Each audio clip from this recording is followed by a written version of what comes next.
The Galactic Harmonic Concordance didn't start out planning to ban human music. Like most catastrophically stupid ideas in the history of the universe, it began with a committee.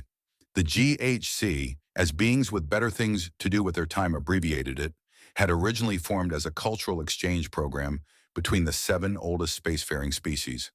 Their shared passion was what humans might generously call music, though to human ears it sounded more like someone had taught mathematics to sing and then forced it to perform while extremely nervous. You see, the problem wasn't that aliens didn't appreciate music. The problem was that they appreciated it too precisely. To the Vosgian hive minds, the Kolari crystal entities, and the gaseous Mur collectives, music was a perfect mathematical expression, predictable, structured, and above all, rational. The idea that music could be emotional, unpredictable, or, stars forbid, improvised was as alien to them as breathing underwater was to humans. Which is why, when humanity finally achieved faster-than-light travel and proudly shared their cultural achievements with the galaxy at large, the reaction was not what anyone expected. "This is not music," declared High Harmonist Felixson of the Quillari Resonance. "This is auditory chaos. It follows no rational progression. It deliberately subverts established patterns. It is disturbing." The recording of Miles Davis that the human ambassador had brought as a gift was promptly classified as a potential psychological weapon. Within 6 standard cycles, the GHC had passed the Musical Purification Act, banning all human music from being performed, recorded, or transmitted in concordant space, which unfortunately for humanity included about 87% of the known galaxy's habitable systems. Ilara Frost, former conductor of the Earth Symphony Orchestra and current pilot of the thoroughly unremarkable cargo ship Metronome, was having none of it. "Absolute nonsense," she muttered, flicking through the latest GHC directives on her ship's comm system. Her co-pilot, a 4-armed Jexian named RHK, who had the misfortune of being assigned to her ship as part of a cultural integration program, shifted uncomfortably in his acceleration couch. "The Concordance believes it is protecting sentient minds from dangerous stimuli," RHK offered, his secondary arms twitching in what Ilara had come to recognize as nervousness. "Dangerous stimuli? It's Debussy, not a mind virus."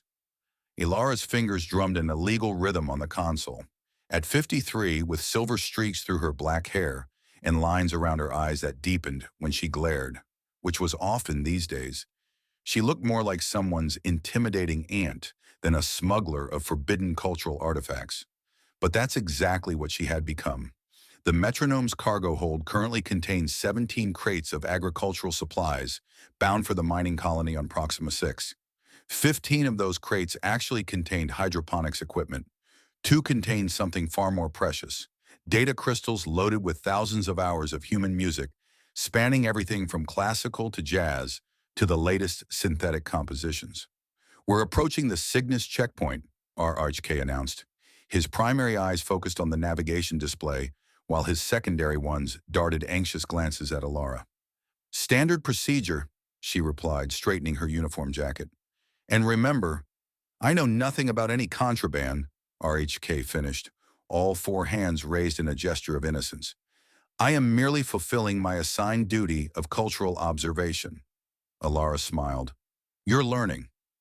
What the GHC failed to understand, among many things about humans, was that telling them they couldn't do something was the surest way to ensure they would do exactly that, with extra enthusiasm and possibly explosives. The checkpoint passed without incident, as most did. The GHC enforcers were looking for weapons, not Bach fugues or Coltrane solos. They had no idea that the most subversive force in the galaxy was currently disguised as agricultural supply manifests.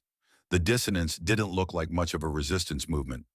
Meeting in the back room of a repair shop on Proxima Cygni 6's third moon, they resembled nothing so much as an eclectic book club with questionable fashion sense.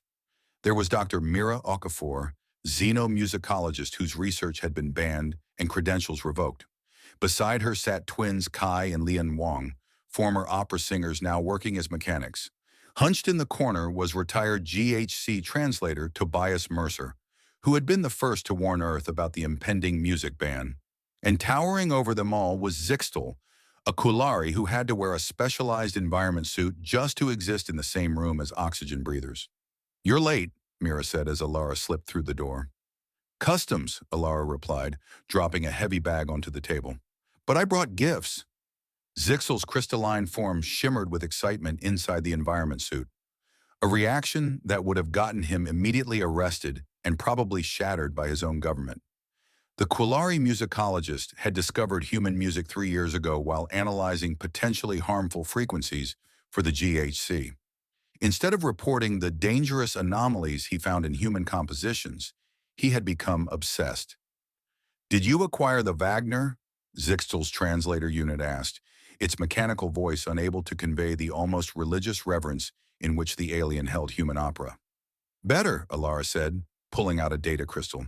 "Complete recording of the Metropolitan Opera's 2098 season, including the controversial holographic ring cycle."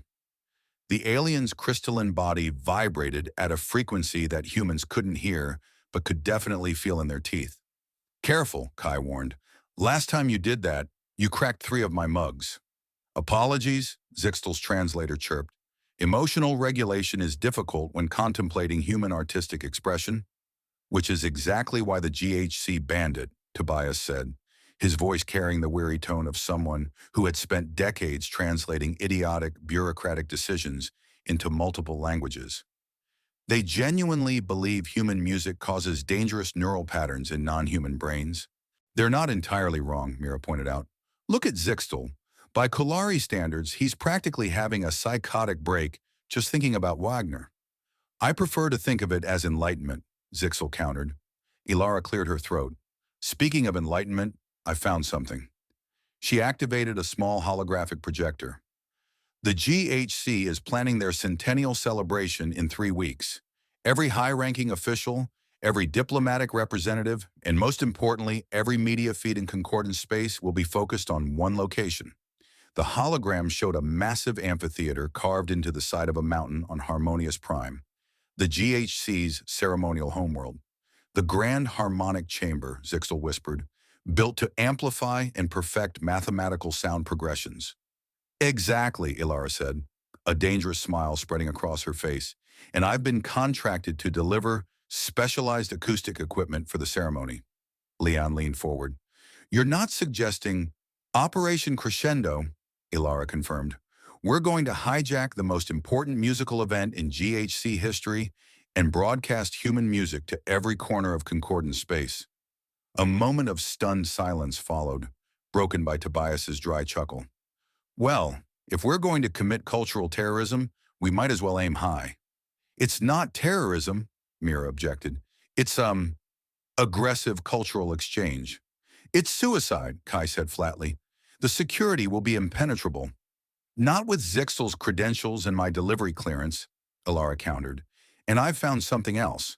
Something the GHC doesn't even know about their precious chamber." She adjusted the hologram, zooming in on architectural details. "The Grand Harmonic Chamber wasn't built by the Concordance. It's much older, predating even Kalari civilization. They found it and repurposed it, but they don't understand its original function." Zixtel moved closer to the hologram, his crystalline form refracting light across the room. "These patterns," he said slowly, "they're not just decorative." "No," Alara agreed. "They're acoustic amplifiers designed for frequencies the GHC considers chaotic, human frequencies. This chamber wasn't built for mathematical precision. It was built for emotional resonance." "By whom?" Mira asked, professional curiosity overriding her caution. Ilara shrugged. "No idea, but whoever they were, they thought more like us than like the Concordance." "So what's the plan?" Leon asked. "We can't just walk in and start playing Beethoven's Fifth." "Actually," Alara said, "that's exactly what we're going to do." As she outlined the details of Operation Crescendo, even Tobias's perpetual skepticism gave way to cautious hope. It was audacious, probably foolhardy, and definitely illegal in at least 17 different ways under GHC law. In other words, it was perfectly human. The security checkpoint at the Grand Harmonic Chamber was exactly as intimidating as one would expect for an event hosting the 7 high harmonists and representatives from over 300 member species. What it wasn't prepared for was Ilara Frost's remarkable ability to look bored and slightly annoyed while smuggling illegal musical contraband. "Delivery authorization?" droned the Vosgien's security officer, its compound eyes reflecting Ilara's unimpressed expression back at her multiple times. "Transmitted to your system 5 minutes ago," she replied, not bothering to hide her impatience. "Specialized acoustic equipment for the Centennial Harmony, requested by Coordinator Fluxen himself." The name drop worked as intended. The Vosgien's antennae twitched in deference to the mentioned authority, and with minimal additional scanning, the metronome was directed to the service docks behind the massive amphitheater. "That was almost disappointing," Ilara muttered as she guided the ship into its designated berth. In the cargo hold, concealed within the legitimate acoustic equipment, Zixtel vibrated with nervous energy inside a shipping container modified to mask his crystalline biosignature. "Phase 1 complete," Ilara announced through her communicator as she began the unloading process. "Mira, status?" "In position," came the xenomusicologist's voice. "Kai and Leon have infiltrated the performer preparation area. Tobias is spliced into the translation feed." The plan was elegant in its audacity.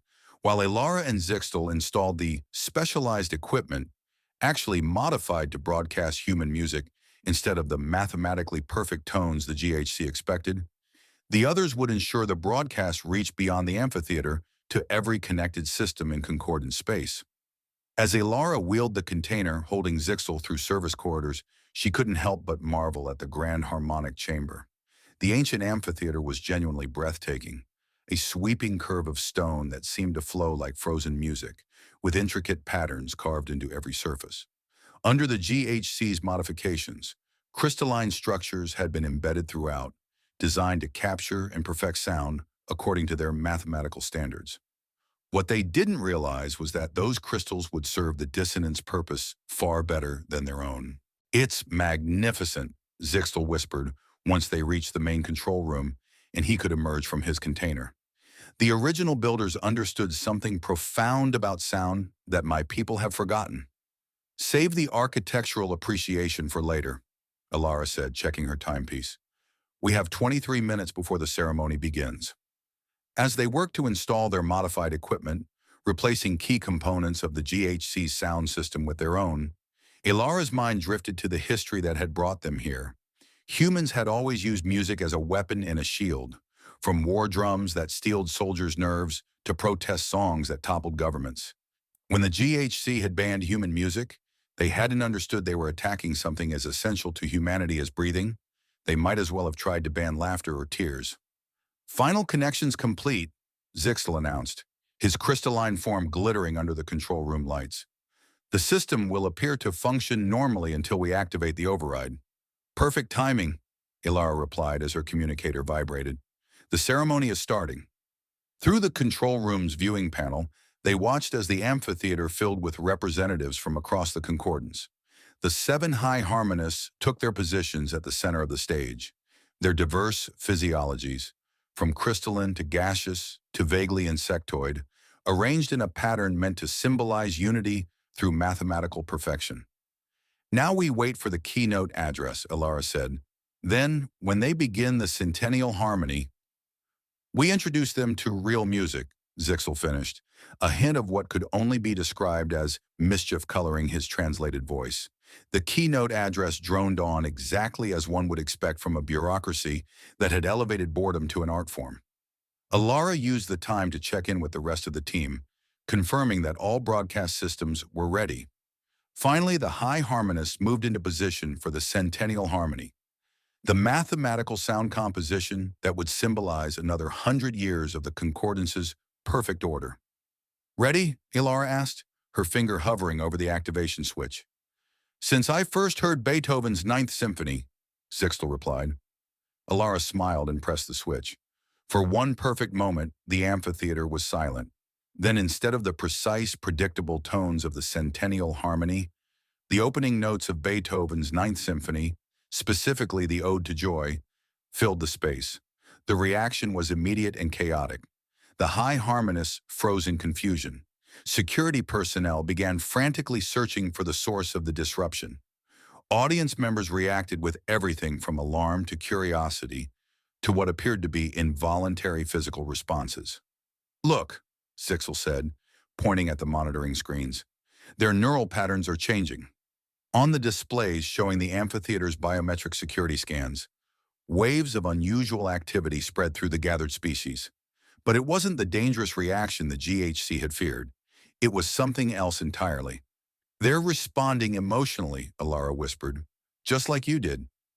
As the music swelled toward its famous choral climax, something remarkable happened. Some audience members began moving in time with the music. Others produced sounds that might, with generous interpretation, be considered humming along. A group of Mhar collectives changed color in patterns that matched the musical phrases. It's working, Alara breathed. They're feeling it. The GHC security forces reacted exactly as one would expect from an organization that had never encountered a problem it couldn't solve with rigid protocols, which is to say, they were spectacularly ineffective against the musical rebellion unfolding before them. Locate and terminate the unauthorized audio transmission, commanded the chief security harmonist.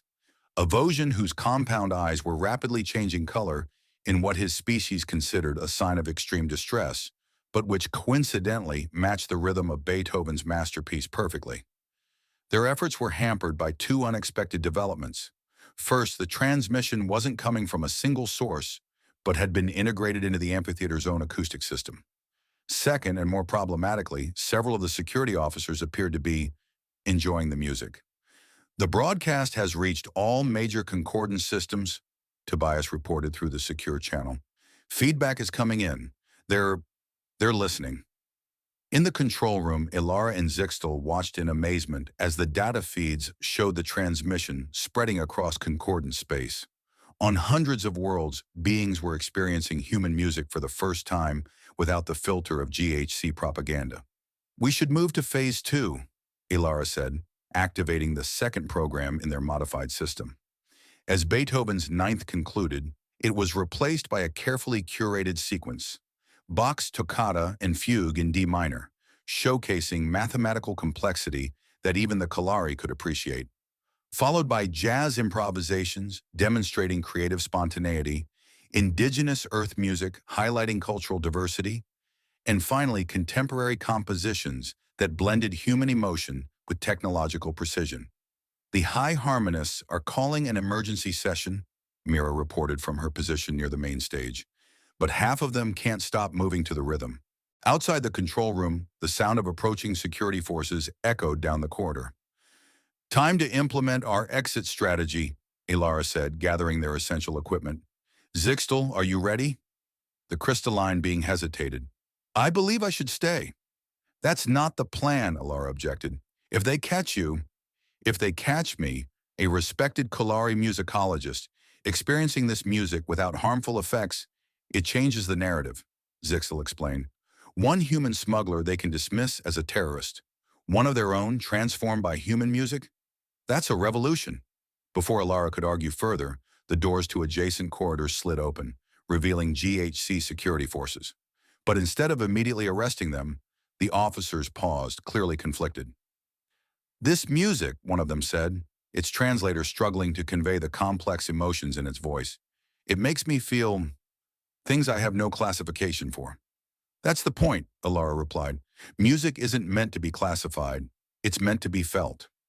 The standoff was interrupted by an announcement that echoed throughout the amphitheater and, by extension, across concordant space. This is high harmonious Felixin of the Kulari resonance. After experiencing this human expression, I must acknowledge a significant error in our previous assessment. This is not chaos. This is a different kind of order, one based on emotional resonance rather than mathematical precision. Both have value. Both are music. A stunned silence followed, broken only by the continuing broadcast of Earth's musical heritage playing throughout the chamber. 6 standard months later, Ilara Frost found herself in a position she would have considered impossible a year earlier. Standing before the Reformed Council of Harmonic Understanding, formerly the GHC, as Earth's first musical ambassador. The Musical Purification Act had been repealed, replaced by the Galactic Cultural Exchange Initiative. Across concordant space, Human music cafes had become the latest trend, with species from crystalline entities to methane breathers gathering to experience the emotional resonance of everything from classical symphonies to rock concerts. Ambassador Frost intoned the newly elected high harmonist, none other than Zixtel himself, whose defection had indeed sparked a minor revolution within the Kalari hierarchy. The Council has reviewed your proposal for an interspecies orchestra. We find it intriguing. I'm pleased to hear that, Alara replied diplomatically, though she couldn't quite suppress a smile. I believe combining our different approaches to music will create something greater than either tradition alone. There is one condition, Zixtel added, a hint of mischief in his translated voice. The first performance must include Wagner. I have become quite fond of the ring cycle. As the council chambers filled with the sounds of various species attempting to express amusement in their own ways, Alara reflected on the irony of it all. The concordants had banned human music because they feared its emotional impact would destabilize their perfectly ordered society. They had been absolutely right. Human music had indeed changed the concordance forever. But rather than destroying order, it had introduced a new kind. One that made room for both mathematical precision and emotional expression, for both structure and spontaneity.